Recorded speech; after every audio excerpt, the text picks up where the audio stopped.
Welcome to our Substack Live, back to the generic with Ilan and Jeremy. We could go back to the Wonk and the Nerd, or the Wonk and the Hack. It was, but we could go back to that and see if that works. I think our team has been creatively thinking about a whole bunch of different names.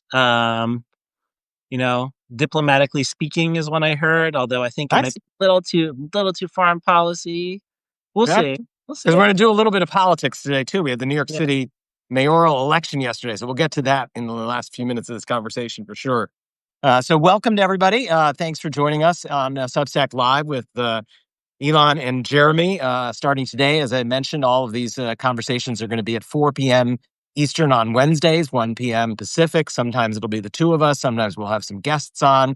Sometimes it'll be some of our staff, but really excited to have a regular time. And every conversation like this is going to be available on our Substack homepage, Word on the Street homepage under the podcast tab, but we'll also be turning these into YouTube and other formats of podcast on Spotify, Apple, etc. So available everywhere, as they say. Ilan, it is just nonstop with news and developments. And over the course of the week since you and I last spoke, I guess we have had the American entry into the operation against Iran. And tell us a little bit about what you are hearing. We had the American operation, and now we have a ceasefire that seems to be holding. All of that has happened in just the last week. Big controversy over what this actually accomplished. What can you tell people? What should people be looking at, understanding from the various conflicting reports that we're getting? Sure. Okay. So maybe we'll start with like the intelligence and the actual damage that was done, to Iran's nuclear program, and then work backwards from there and just evaluate the whole thing. I will just say, maybe even before going into that, just that, I wrote about this over the weekend for Foreign Affairs. It's funny, I actually had this article written before we got into the war, under the different scenarios. And I think from a immediate escalation perspective, like we kind of talked about a world where, things would go completely out of control, or a world where the Iranians would react the way they did when we killed Qasem Soleimani and the Trump administration killed Qasem Soleimani, which is some kind of symbolic response and everybody stands down. Very relieved and I really did think it was a 50-50 shot. And the argument we made all along is like, this risk isn't worth it because like diplomacy could get us an even better solution without having to roll the die on this. Right. I still believe that. I am very relieved, happy to see that, in the immediate aftermath, like the Iranians were restrained in their response. The administration used it as a moment to like de-escalate and end the war. That worked out, as well as we could have hoped for, even if didn't necessarily agree with going in that direction. And why do we not agree with going in that direction? Well, this is kind of like gets to the controversy we're dealing with now. Right. Which is nobody really knows like the status of Iran's nuclear program at the moment. And I think that's, you had this reporting from, the, U.S. intelligence community, something that was circulated. Let me just ask you a question. You've been at the Pentagon. You've worked on these things inside. There's a report now that this was the Defense Intelligence Agency. So just so that people understand, what is the Defense Intelligence Agency and how does that relate to other aspects of American intelligence, the CIA, the Office of the Director of National Intelligence? And what does it mean that one of these entities had one report? Sure. So DIA is like, look, at the end of the day, like the intelligence agents community is made up of a whole bunch of different agencies. CIA is the big one. Their job is really like their customer is the President of the United States. You also have DNI, which kind of coordinates all of these agencies. But then you have these very specific agencies that are meant to do more specific things, like for the different customers that they serve. And DIA's role is really to support the Pentagon, support the warfighter. So when you want to get like really like tactical intelligence on and specifically like, if we strike this target, how will these guys respond? And if we hit this, what kind of damage are we going to do? Once you start getting into that level, like that's like DIA's specialty. right? So this Um, would be that, right? I mean, like, what yes. did our operation achieve? And within 72 hours to have some kind of an initial read on it. That's what DIA is for. Yes, exactly. And so like their job is like people want to know, all right, what happened here? Like get it out quickly. On the other hand, like there is still a lot of uncertainty in this. And like these initial assessments will change over time. Um, and so we don't exactly know, but what this DIA assessment said, and my sense is, it was a widely circulated assessment that got all over the US government. Because these things, like this is what happens. Like somebody puts out an important piece, like it gets sprayed to a pretty large audience. And obviously people thought it was important enough to start leaking it almost immediately to the New York Times, CNN, and the Washington Right. Post. And their assessment was, this has only set the nuclear program back by a month or two.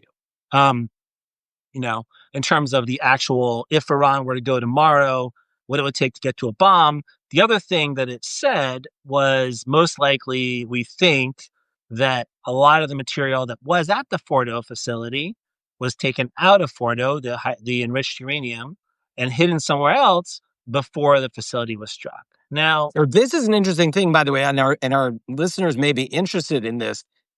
I am obviously, as we know, I'm the hack, right? And I'm a lawyer and I don't do nuclear nonproliferation. I didn't work at the Defense Department. You know these things better than me. I was sort of surprised to hear that the entirety of Iran's enriched to 60% uranium could essentially fit in the trunks of 10 cars. That this is not something that requires like massive movement of huge vehicles. And this is really like small quantities of stuff. It can fit into small places and can be easily moved. That's what I've heard from, senators and members of Congress talking on the record publicly. Is that what you understand? I think that is, I'm like not the technical nuclear expert, but yes, the LEU and HEU, like the uranium, can be moved relatively easily and quickly. What is a lot more fragile is the centrifuges that are Right. actually used to make the weapons. Like those come with very specific parts. They go at incredibly supersonic fast speeds. Like so, you like shake the whole place around and like bomb it. Like I imagine a lot of those have been destroyed if especially if the bombs got into the actual space. Right. But there's a lot of unknowns, right? Like Right. and the other thing is like Fordo is this massive facility. It's not like there's one way in or out. You're going to have all these different like tunnels, like coming out of this mountain. You can't keep an eye on all of it at once. You might not know all the look, Gaza, as we've learned, Gaza is like the size of, I think, 2 times the size of Washington, D.C. The Israeli Air Force couldn't monitor all the tunnels going in and out, even though it was like right on its border. Like Iran is a massive country with like, a lot of mountains. So um the reality is we don't really know. I will say, like, I wouldn't just jump to conclusions based on this one DIA assessment that, like, you know, the biggest problem I have now is we don't have a government we can trust in the United States. We don't really have a government we can trust in Israel, right? And so if you thought that that the political pressure was bad on Iraq WMDs, that's nothing compared to what we're going to see now. Right? You already saw it. Like the president was out and within hours, instead of responsibly saying, we struck with great force. We have to see what this looks like. Things look good early. It was like, we've obliterated the entire nuclear program. I mean, and given his track record of just like making stuff up, like we have no idea. Given the track record of, the politicization of all of the American national security, like Pete Hegseth, is that the credible guy we're going to put out there to Right. explain to us what happened here? I mean, so this, I think, and then they also canceled an intelligence briefing for Congress yesterday on both the Senate and the House, which raised a lot of suspicion of like, Right. why are you doing this? Right. I just raced back here from the Hill, by the way, in order to be on live at 4 p.m. Eastern, and was meeting with members who were just livid about this. But it has been rescheduled. Both of the briefings are back Yeah. back now on for Thursday and Friday. But that's enough time to, I don't know, have the political Cook the books. Yeah, a little bit. Yeah. All right. So we don't know. So here are the things we don't know. We didn't know whether or not Iran actually had made the decision to proceed with weaponization. We don't know where all of the material was when the bombing happened. We don't know what the result of the bombing was. And now we don't know what the end game is, right? So what's next? That's really the most, because we can debate all the things that already happened. But one of the arguments you and I and pro-diplomacy people made was, if you go ahead with the military action, then you change the incentive structure for Iran. They could pull out of the Non-Proliferation Treaty. They could ban the IAEA inspectors, the International Atomic Energy Agency inspectors, from ever coming in again. So we'll never know what's going on there. And then they can begin the process of, quote unquote, sneaking out towards weapons capability. So what now? What are the next steps? If you were in government, and it doesn't matter that it's the Trump administration, if you were in government, what are the options for the United States and the president now? I mean, I think it's still to do exactly what we were doing before the war started, which is try to get back to the table and get a deal, right? To verify a verifiable deal on Iran's nuclear program. And their argument would be, well, now Iran has seen the error of its ways and it will be more costly for them. And there are certainly going to be voices inside of Iran, I hope, who are making the case like, look, this nuclear program, all of these, support for proxies, this has just been really expensive and has brought us nothing but misery. However, I think the stronger argument than what you're hearing from more Iranians is, well, look, like India, Pakistan, North Korea, Israel, all of them, like, somehow don't get bombed, like, and their nuclear programs don't get And bombed. Libya, Syria, Iraq don't have a bomb, and the next thing you know, they're attacked. So what lesson do you draw?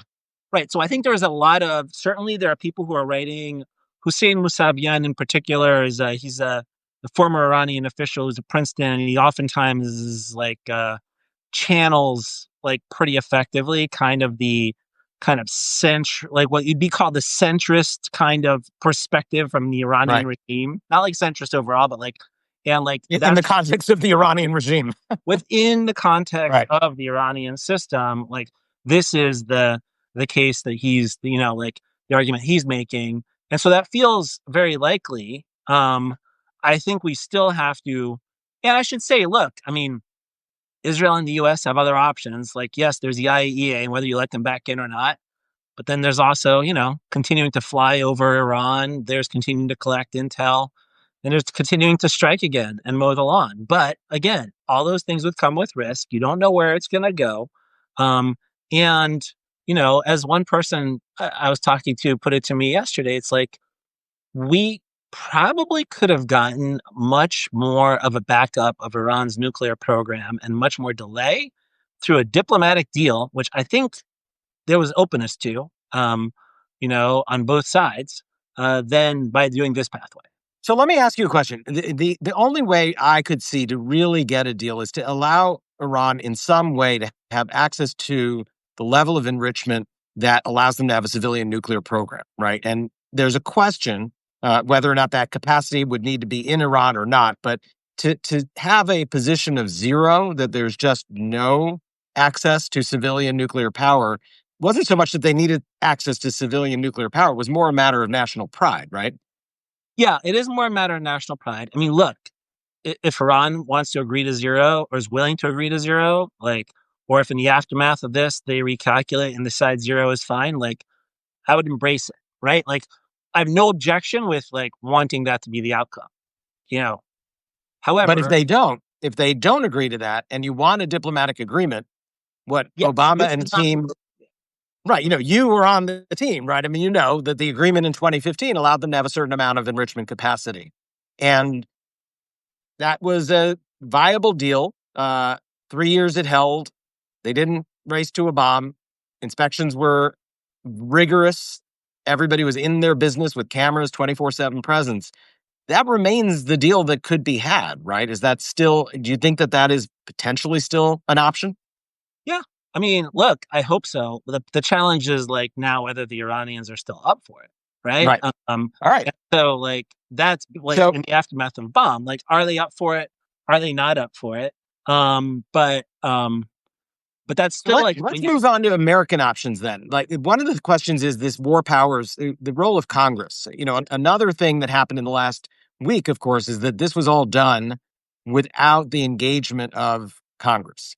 And the Constitution provides Congress the right to declare war.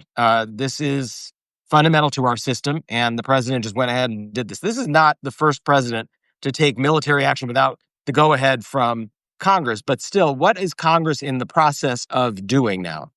Well, I'm more interested, Jeremy. I am more interested to hear your take on this as the hack instead of the wonk, like how you see it. I'll start by I really think. I mean, basically, right now we're looking at war powers resolutions in both the Senate and the House.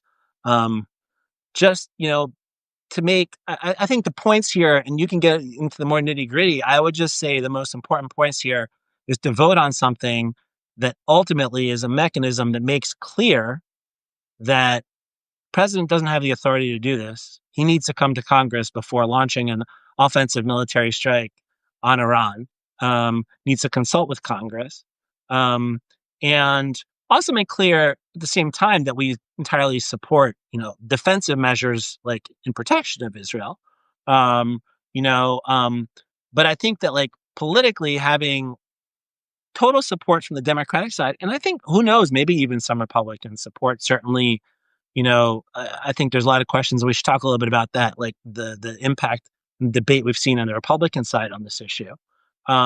But yeah, that's the basic gist. Maybe you can tell people a little more detail about exactly how it's going. Yeah, no, and I think it also ties into just the general question of the role of Congress in an era of a strong man presidency that is trying to roll back the norms of democracy and establish authoritarian, more authoritarian power in the executive.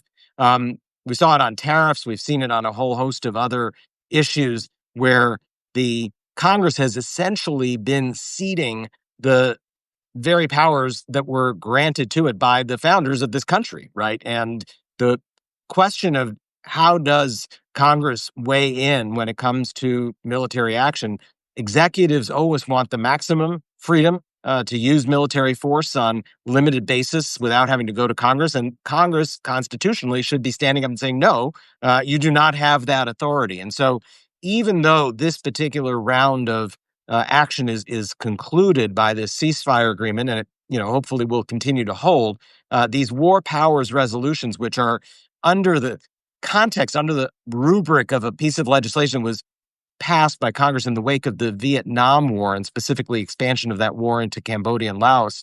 The War Powers Act of 1974 or 75, I'm not 100% sure, it does require that Congress have the opportunity to weigh in. And you need a resolution from Congress in order to trigger that. And that has been introduced now in the Senate by Senator Tim Kaine. And also in the House, there are a couple of competing versions of this, but the most active version has been introduced by Jim Himes, Adam Smith, and Gregory Meeks, who are the Democratic ranking members of the relevant committees in the House, the Armed Services, Foreign Affairs, and Intelligence committees.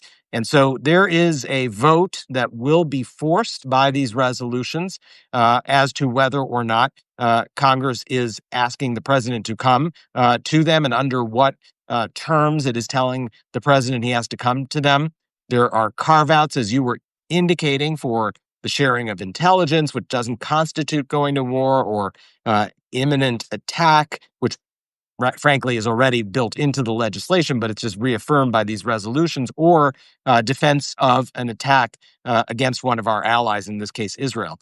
So these are both active. I think the Senate resolution could come on to a vote by Friday, if I'm not mistaken. And the House resolution won't ripen until sometime in the second week in July because of the upcoming recess. I think you're going to see a very large, if not close to unanimous, number of Democrats on both of those. There is the chance that a handful of Republicans might go along. I think that chance went down with the ceasefire. Tom Massey, for instance, from Kentucky, who's a frequent thorn in the side of the Republican leadership in the House, he was co-sponsoring a resolution with Ro Khanna, but he's now said that with this conclusion of this round, he no longer wants to push for a vote. I think he's causing enough of a storm in his party on just the big beautiful bill that may have to come back to the House next week, and they'll need his vote on that, which they'll never get. But enough is enough, probably, for him with rocking the boat. Rand Paul might vote with the Democrats in the Senate, but they still need a couple more votes. And this is where I find it absolutely an abdication of congressional responsibility. It's not a matter of your partisan view on this. It's a question of what the Constitution says. about who has the right to declare war and use force. Yeah, I mean, the one thing I will say, Jeremy, is like I've been pretty heartened by the response on these resolutions and the unity that Democrats have shown on this, Right. as opposed to, I mean, I always like harken back to like the Iraq War and my like very early experiences, right, working on these issues. And at that time, there was all this anxiety amongst Democrats to not be seen as weak and like vote for something that ended up being really a horrific mistake. And like we haven't seen that kind of concern this time. I think people recognize like a lot of skepticism about doing this. Like I think people are happy that it has not, I'm certainly happy, but I think our members of Congress are happy that it has not exploded, that like we rolled the dice and like things have not gotten out of control. But still, like the risk here for the president Right. to fire off and do this. But I have been heartened by the fact that there's Right. feels like Go back to Iraq. Go back to 2002, 2003, and the votes that happened there. The fracture in the Democratic Party. This was one of the things that drove me nuts and led me to end up working on Howard Dean's campaign in 2004. Was that to see these Democratic leaders, all breaking one by one and voting for the Iraq War out of fear of looking weak. But they gave in to faulty intel. They ceded their power, and here I think you're seeing wall to wall across the Democratic Party, deep clarity that this president in particular, cannot be trusted to make these decisions without the appropriate oversight and the approval of the body that is, in fact, vested with the authority by the Constitution to actually make war, and that is the people's branch, the Congress. And so I am heartened, as you are, that seems to be fairly wall to wall with a handful of exceptions. Yeah, and so, but it's interesting, Jeremy, because you talk about kind of the unity of Democratic Party. Certainly, I also feel like I felt it in the unity of like sort of national security establishment on the Yeah. Democratic side. But Israel, the view is very different. And I know you haven't been in Israel, but you've been traveling with an Israeli journalist for the last few days and getting like a lot of feedback from her, from Tal Shalev. So tell me how that's all been going and Yeah, and I see a few of the folks, coming up in the chat as who signed in. So there's some folks who were out in the West Coast and saw us recently.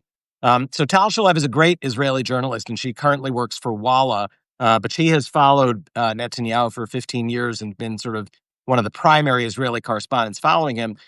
She is definitely in the liberal democratic camp, with just the good values of believing in, diplomacy, free speech, separation of religion and state. I mean, she very much has a J Street set of values, but she was very clear that in Israel, opinion in the Jewish Israeli community is running 85-90% in support of this attack.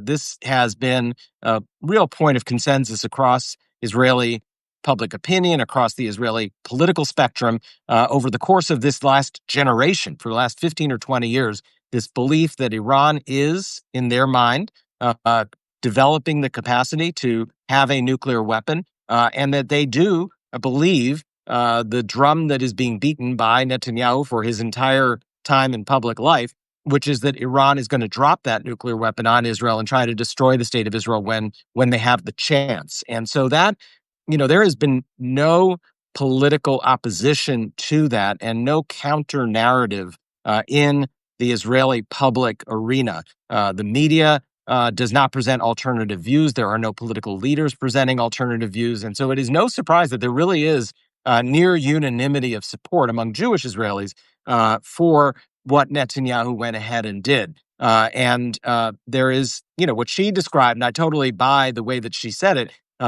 It's as if Israeli Jews are from Venus and American Jews are from Mars, right? I mean, this sense that we are looking at the exact same world, but we are just living on different planets. And in the American Jewish community, there was 70% support for the Iran nuclear agreement in 2015 when Barack Obama was part of the P5+1 that negotiated it. There was 70% opposition to Donald Trump pulling out among Jewish Americans.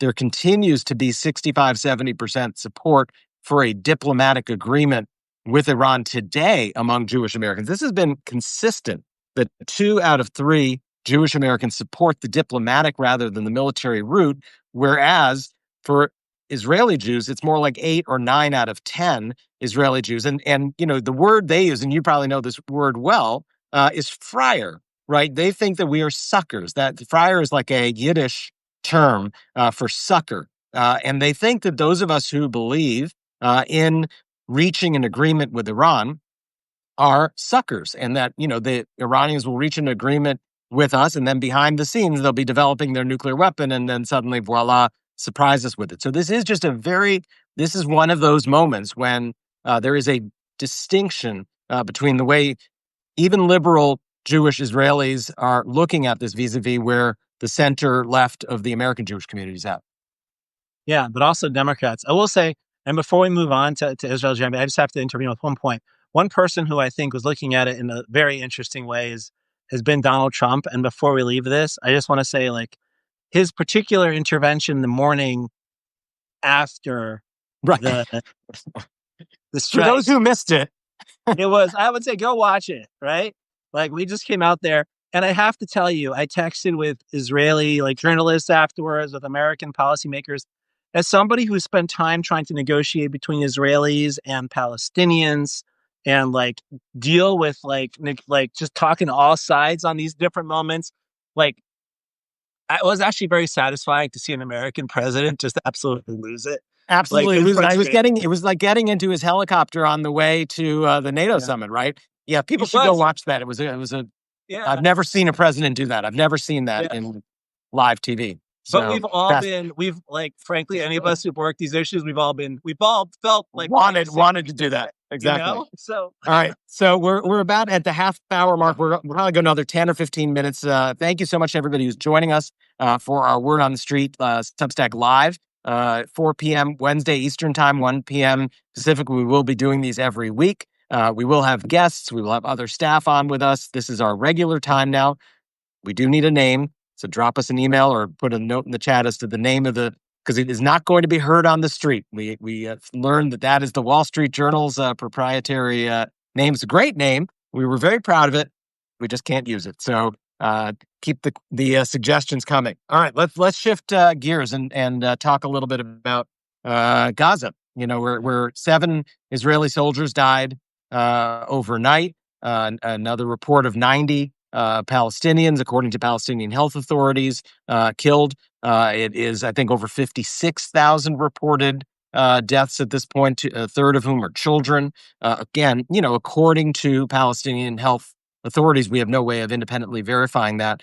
But it is, continues to be an absolute humanitarian and moral disaster. And our attention was distracted for 2 weeks by the conflict with the Iranians. I think, we now need to turn our attention back. What do you think the chances are, Ilan, that the resolution of this, or the satisfaction for Israelis that they took the shot at Iran, allows them to then have a little bit more space and allows this government to have a little bit more space to end the war in an agreement that brings the hostages home? I hope the answer is yes. I want the answer to be yes. This creates an opportunity. I don't know if the answer is yes. I will say that during the war, bad things were happening in Gaza. Nobody was paying attention. It also sounds like there were some reports of more aid getting in during the war than had been previously, like from the World Food Program and World Central Kitchen. I think maybe also a function of the war, nobody paying attention, was a little more freedom for the government, for at least more moderate elements of the government to do what they want and manage the extremists. So that was good.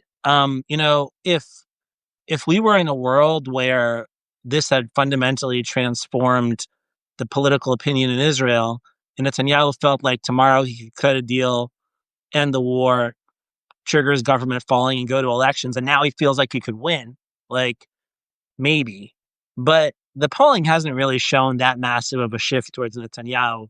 And I think that, as the high, right, wears off of the war in Iran, the reality of what's happening in Gaza, the reality of the hostages not being home, the reality of, just reservist duty again and again and again, and this terrible incident today with 7 Israeli soldiers killed, is just going to continue to wear on Israeli public opinion and drag him down. So, look, I am hopeful that we can get a deal. I really want a deal. I want to just get back to what J Street's been advocating for, what we've all been advocating for a while now. Just end the war, get the hostages out, get the aid in, and start using that as a beginning of a real plan for post-conflict Gaza that can eventually also get us a 23-state solution. So we need to be back and advocating for that. J Street did not stop during the war advocating for that. Like we were still making the case. But a lot harder to get attention for it while missiles are flying between, or like missiles are flying at Israel and like bombs are being dropped in Iran. But now we got to get back to that because I actually think the most important of all, like, and I kept making this case during the war too. We need to remember this. Like October 7th did not come out of Iran. October 7th came out of like Hamas, a Palestinian organization, ultimately supported by Iran, but it's Palestinian organization. Like they weren't using high tech on October 7th. It was guns and bulldozers and paragliders.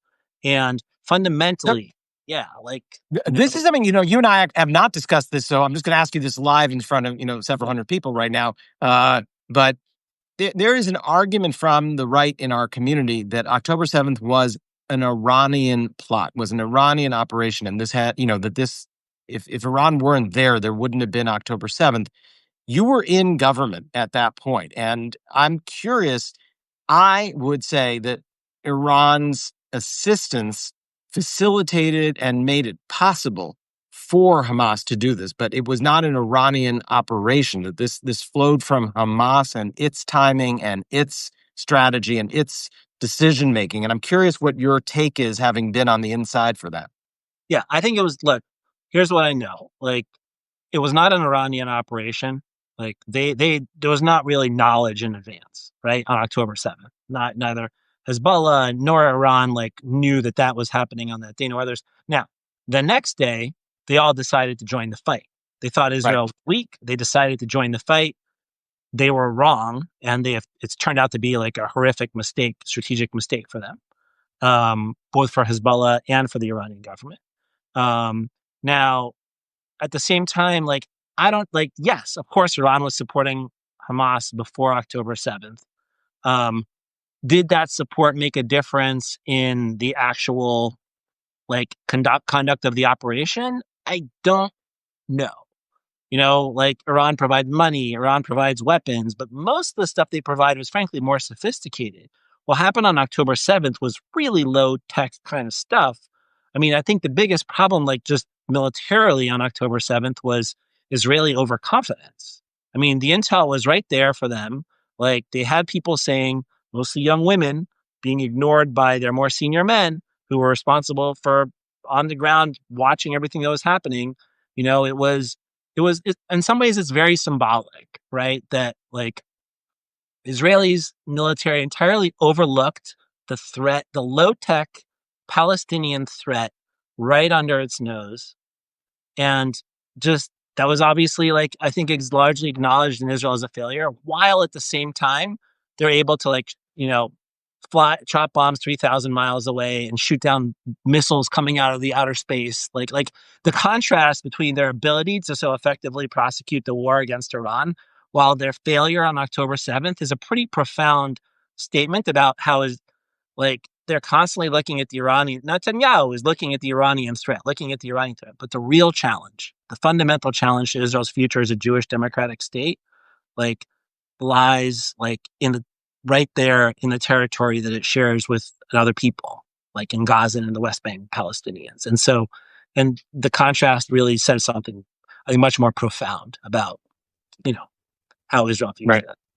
that. And a couple people are commenting in the chat about the interplay between Gaza and Iran. I mean, do you think in any way that the decision by Bibi to choose this moment to go after Iran, I think you and I would agree that there was no new intelligence that we're aware of that made last week or the week before last the moment when this had to happen.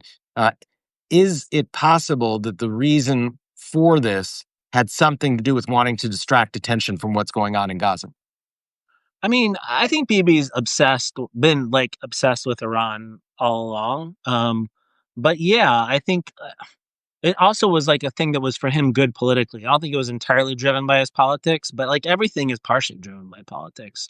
So, I think he saw an opportunity. I don't know exactly how he convinced Donald Trump to do this because Trump seemed pretty hell bent on negotiations, but I think Trump might have gotten impatient with like And Iranian. Fareed Zakaria had a good comment on this. Basically, once Trump saw that it was going tactically or operationally fairly well for Israel, that he had a feeling of missing out. It was FOMO, right? And Trump saw, Netanyahu was bombing things and it was going okay, and he didn't want to be left out. And so that was when he got sort of sucked in by that. That was Fareed Zakaria, who I respect a lot, and I thought that was actually pretty insightful, because everything that happens under Donald Trump is only about Donald Trump, right? I mean, that's the end of the day. You have to analyze everything through a very limited personal lens, and if he thinks there was something happening that he should have been like leading the charge on.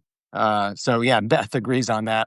Thanks, No, Beth. I'm 100% with you on that, and with Fareed, Jeremy. I think my big question is still like, how did Bibi like convince him to like go with the initial strike in the first place?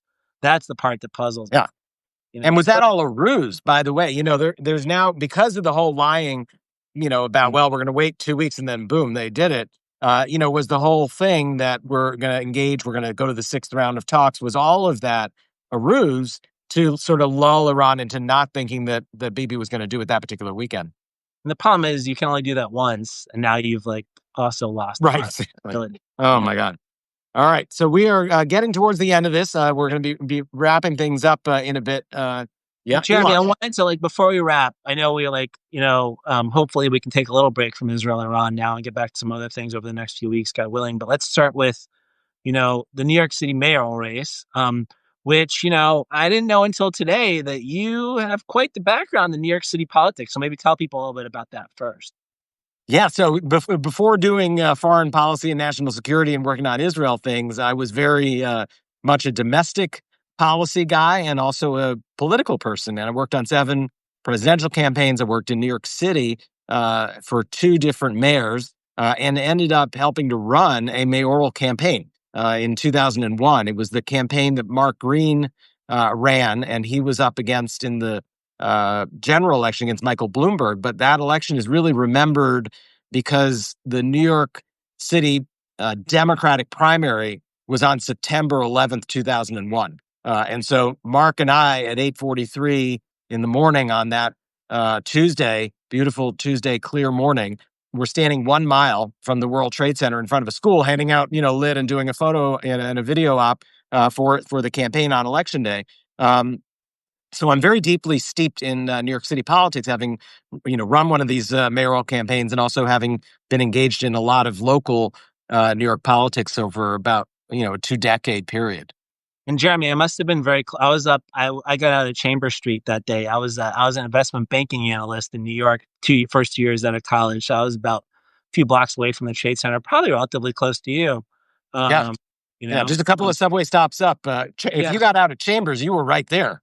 Yeah, I was. It Wow. was like, but my office building was a few blocks up, so I was Yeah. walking away from it. Yeah, that was yeah. Anyway, but let's not talk about 2001. Let's talk about 2025. Right. So what do you make of Zohran Mamdani and this surprise victory over Andrew Cuomo yesterday? Well, one of the things that I think we all have to take very, very seriously is this aching desire for change within the Democratic Party. There is just a deep frustration in the base of the party over a sense of calcification of the leadership and a failure to have bold, big ideas and to take on what's happening in this country, and the erosion of our norms and our democracy, to take it on forcefully enough. And I think Mamdani, both in his message, but also in the way that he campaigned. It was, very 2025 campaign. It was very social media friendly, very much conducted online.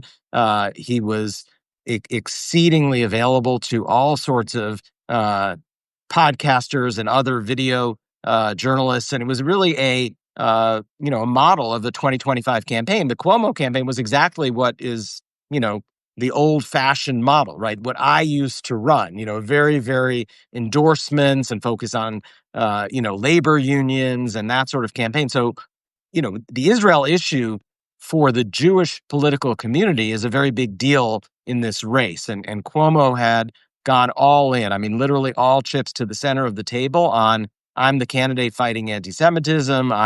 He set up his own independent organization on the issue of anti-Semitism, and he had thrown in his lot deeply with the right of center part of the New York City Jewish community. But the center left of the New York City Jewish community was not really into having somebody like Andrew Cuomo back, with all of the flaws and all of the personality traits and the sort of sense of old school. And so it's not a surprise to me to see Mamdani surge with energy at the end and open up the electorate a bit in a different way. At the end of the day, he got about 430 or so, 440,000 first place votes. It's a city of 8 million people. So, you have to understand in a Democratic primary with many, many candidates in this kind of a race, about 5% of New Yorkers supported Mamdani. So it's not as if the entirety of the city, came rallying behind him, but he ran exactly the sort of campaign he needed to surge with energy at the end. For the Jewish, observers of Democratic politics, of national politics, of New York City politics, the question is going to be, here's a guy who did not hesitate to be exceedingly critical of Israel.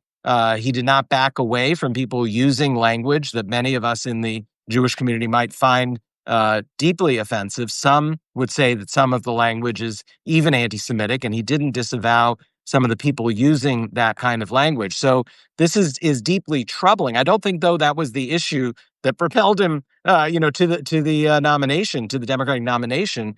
It was his agenda, and it's an agenda that's exceedingly appealing, that deals with day-to-day cost of living, affordability issues of housing and daycare, and just the price of food, free buses, and the idea of city-run grocery stores to lower the costs, and these are the kinds of things that speak to life today in expensive cities where there is so much homelessness because there is so little affordable housing. And his agenda spoke to that. And I think probably in the Jewish community will overanalyze this for the Israel issue and the anti-Semitism.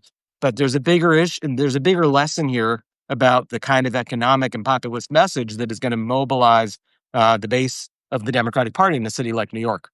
Yeah, and I think, look, what I like, I've been on a whole bunch of different signal chats today and other things where Jews are wrestling with this. And I think interesting and thoughtful ways. I agree completely. Like this, at the end of the day, like I know we like to make it all about us. We always Right. do. Everybody does, right? Like, and I like God knows I know it. Like having like when I was on Kamala Harris's campaign, Right. right? Like this thing that like was nowhere. But if the Jews noticed it, like I would get a million phone calls on it, like, and it was nowhere in the, like. So I know, but this was not about us. I think that's an important thing to like point out. I do think, look, like the there's definitely things that he's like his position on BDS is certainly like not where J Street is, certainly not where the Jewish community is.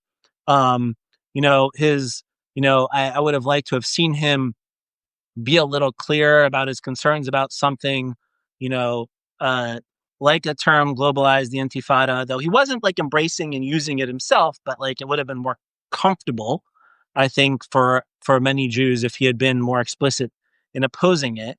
Um, but I think the question with him now is like he's like there's been candidates like this before and politicians like this before, who kind of come out of the far Democratic left and don't necessarily align with American Jews on some of their perspectives on Israel. And some of them like are sensitive and take the time to learn and engage with the Jewish Right. community. And like they're not going to be exactly where we want them to be. They're not going to be where a lot of people would like them to be, but like they kind of they find the right way to at least be sensitive to American Jewish community Right, like concerns. Alexandria Ocasio-Cortez, AOC has done, in my mind, a wonderful job. Of really, she's been there on the issue of anti-Semitism. When something terrible happens in Israel, she speaks out. She shows empathy for all involved in these conflicts, and she really models how you can be, a principled left politician in this country, and at the same time, build your bridges and show the empathy that the Jewish community deserves and needs. And she wasn't necessarily there when she first started. She learned this like by engaging with the community and by taking the time to, and I think like if he's a good, serious, thoughtful politician, given how important the Jewish community is in New York and given how like he will he will do that, and I hope he does that. And I think, we'll have to wait and see. But I also think we really need to be very careful to like not throw the anti-Semitism thing around too much either, because Right. his policy position don't necessarily align, but like he's also got a track record of expressing very strong opposition to anti-Semitism and real empathy and concern, you know, um, for Jewish safety. And I think we just need to like really be careful about, when we about use of that term, Right. and for what, It like. demeans it, right? It demeans the term. Anti-Semitism is Mhm. such a serious and real problem, and it's been part of Jewish life for millennia, and really had, obviously the most serious of consequences. And we throw it around way too loosely. And as you and I have discussed, and a number of the folks on this Substack Live know, the Republican Party and the MAGA world and Trump are using the excuse of fighting anti-Semitism as a pretext for pursuing an agenda that actually ends up hurting the Jewish community. And we can't allow it to be weaponized and instrumentalized and made into this pretext. And we need to build bridges to communities and to people who have real problems with what this Israeli government is doing.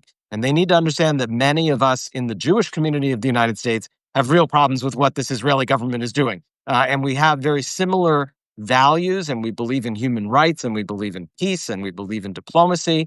And we're going to find a way to ensure that Israelis have security, that Palestinians have security, that Palestinians have freedom and self-determination, and Israelis have freedom and a secure border for their state. There is a way forward, but we're going to have to build bridges with other communities that may not understand us and our case and our history as well, rather than just dismissing them all as anti-Semites and pushing them away. And I think that's exactly the wrong approach and very, very counterproductive. So that's going to be our work. Yeah, it certainly will be. Although, so I think with that, Jeremy, is probably a good way for us Exactly. to wrap up today. Thank you, Yeah. everybody, Thanks. for joining us. Yeah, Yeah. Thanks. Thanks for joining us. And we will be back next week at 4 p.m. on Wednesday. And look for us every week. Tell your friends. We want to grow the audience. This is probably our largest audience we've had live so far. We're going to continue to grow it every week, and really looking forward to making this a real platform for exploration of these issues. So thanks, Ilan, and thanks, everybody. thanks, everyone. Take care. Bye.